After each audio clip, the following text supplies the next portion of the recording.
Everybody loves a good burrito. All the ingredients mixed together makes for an amazing taste, and it is super popular and definitely popular in Florida. And today is National Burrito Day here in the country. And check this out, folks. Next to me, and nobody better to talk about National Burrito Day than the CEO of Lime Fresh Mexican Grill in Orlando, Patrick Four. Patrick, I got a burrito here. I am ready for this day. I'm got you on here talking to you. I'm going to take a bite of this burrito to celebrate, and you tell me what you think of National Burrito Day. Outstanding, Joel. Always good to see you and happy to be here again together again. And yes, happy National Burrito Day. I think there are competitors in this space doing BOGOs. They're doing buy one get one's bounce backs. It's a thing. It's a thing. At Lime Fresh, it's not a thing. It's not a thing at all. And while you mow down on that burrito, I'll give you a little bit of my energy on it. Is the world doesn't need another burrito day or a taco day or a queso day. It needs our operations are better burritos. We need better tacos. We need better quality ingredients. So look, just from my desk, from Line Fresh, we celebrate it by doing a really good job at making the burritos we already make. Let others go out and have a great time with it. Now, there's some really neat promotions that do work.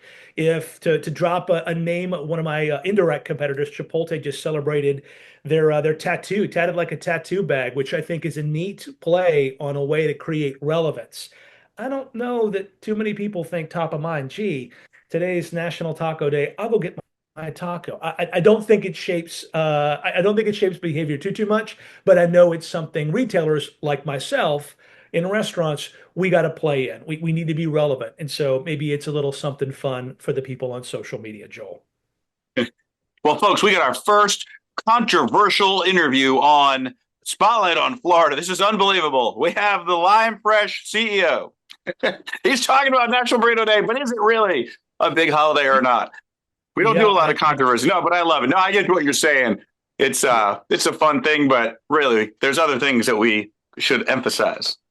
I agree with you. I agree with you. But yeah, enjoy that burrito from wherever it came from. I think we talked about that before they opened. I hope it's treating you right. Well, hey, tell me anyway, because this is good. Tell me what makes a good burrito. I think one of the things that goes wrong with the burrito, I'll start from the other end of the spectrum to continue on the controversy, right? On the controversy, is really keeping things what we call coast to coast. Every bite of that burrito, maybe, it should be consistent, right? So you're not getting just a bite of rice, and then you're getting a bite of cold dairy, and then you're getting a bite of beans, right? What we want to try to do when roll a burrito, depending upon how big the burrito you're rolling is, 10, 12, 13 inches, is you're going to use what we call coast to coast. So we build our ingredient sets one at a time all the way through, making sure that by the time we roll, pull back and tighten that in that tinfoil wrapper that you've got, that the first bite is as familiar and consistent as maybe the last bite. Now, I'll tell you, at a rush in the middle of $1,000 to $2,000 hour, that doesn't happen. But it's a goal, and we consider that the gold standards in burrito making today. That's what you're talking about. So National Burrito Day, you may not get your best burrito because everyone's charging in to get burritos. You are correct. That might end up decreasing the quality of the burrito, perhaps decreasing the quality of the experience. Who knows? I'm probably wrong on both of those fronts. I love it. No, I appreciate your take on National Burrito Day. But I assume burritos, Mexican, it's got to be popular all over Florida, right?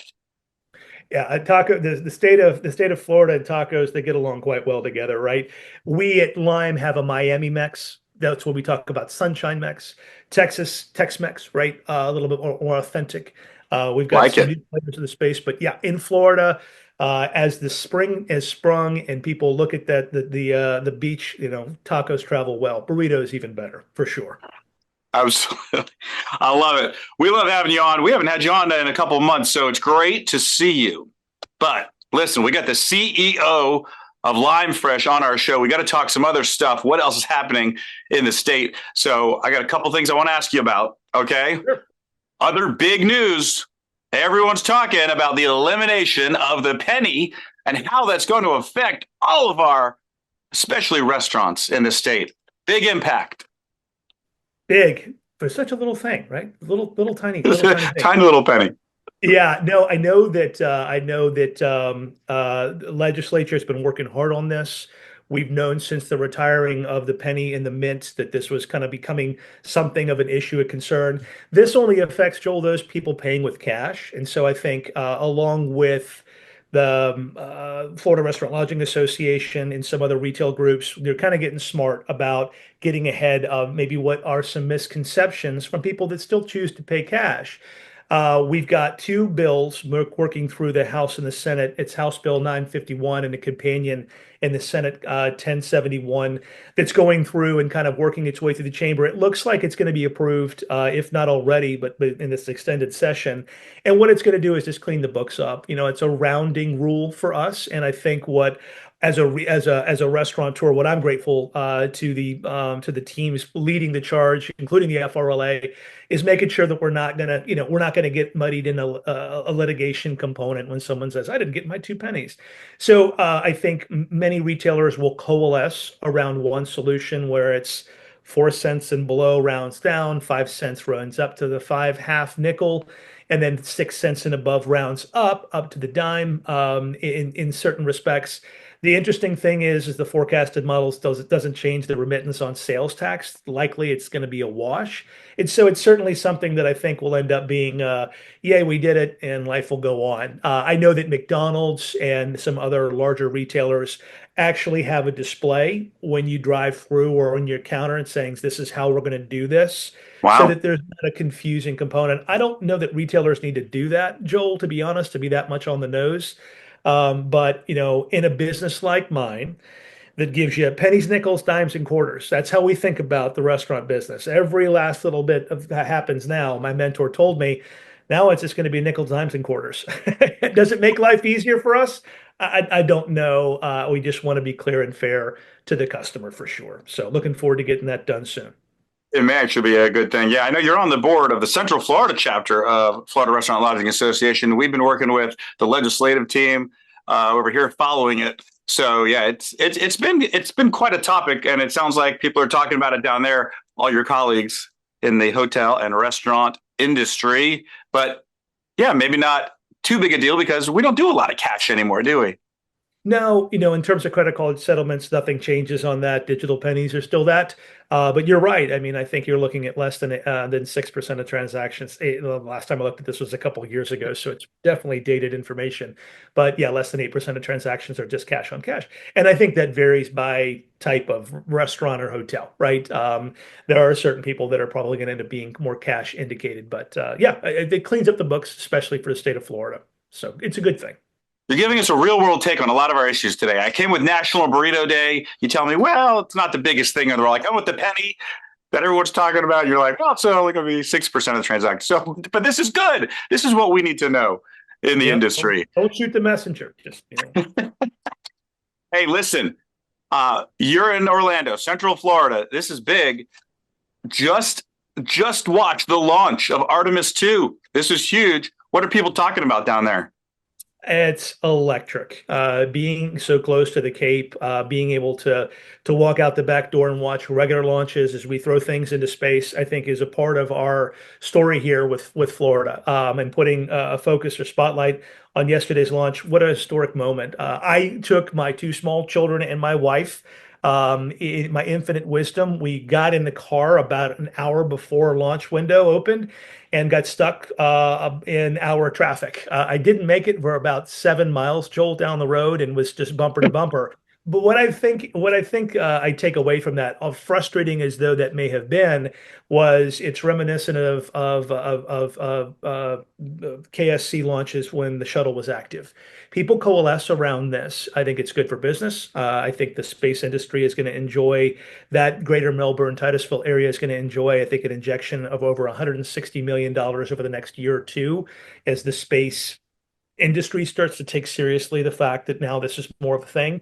SpaceX with their Falcon Heavy certainly launching on the regular, and now Starship trying to make its inroads over here. It's going to be really fun. But yesterday, I had two small children looking to the stars once again, and they're of the age, Joel. They may be on Artemis missions in the future. My son's more the engineering type, so he'll probably be at KSC on the ground. My daughter is definitely crazy enough, and silly enough and smart enough to go be one of those incredible astronauts. She would be looking from the moon on. So we had a good time yesterday, and it was magical watching these people driving furiously to try to watch this thing pull over to the side of the road, doors opening, people with cameras, long lens telescopic. It was a point of national pride. So for It what it's worth, it was neat to be there in person. it is so exciting. I mean, everybody was wild about it. We were in North Florida. People were watching it in the planetarium here, and a huge packed crowd. But listen, for my kid, I got a 5-year-old. My kid will be on one of these probably places on the moon, one of the bases.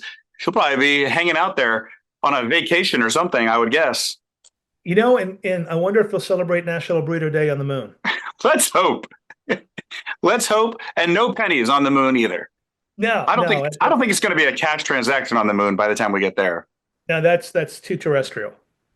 Yeah, I love it. That is awesome. So listen, we'll go to the moon. We'll bring some pennies. We'll bring burritos. We'll have a party. It'll be great. No, that's awesome, Patrick. Thanks so much for joining us. We love having you here, brother. We're going to talk a lot this year about lots of topics. Spotlight on Florida is taken off almost like the Artemis 2. It's everyone's talking about it, so we got a lot of stuff planned. Outstanding, Joel. Happy to be a part of Spotlight on Florida. Keep up the good work. And yeah, let's do this again soon. Hey, leave us with what you like so much about Florida tourism. There's something for everybody, whether it be beaches that we're known for, whether it be the tourism districts. Obviously Orlando's known for Universal Disney. There's something for everybody, and the part that gets me most excited, being a native Floridian, I'll give you that sort of that proviso, is Old Florida. It is the older parts of Florida that don't get the justice, or don't get the spotlight that a lot that it deserves. It's the Homosassa Springs, it's the Denellins, it's the Crystal Rivers and Rainbow Rivers, it's the secret pockets up by Tallahassee with the caves. It's some of the natural wonders here. That's what gets me excited about it, is that regardless of how many years you may have spent here in Florida, you haven't seen it all. I love it. All right, Patrick, I got to get down there, have some lime fresh with you, and we look forward to seeing you soon. Anytime, man. Talk to you soon, Joel. Thank you. All right, see ya.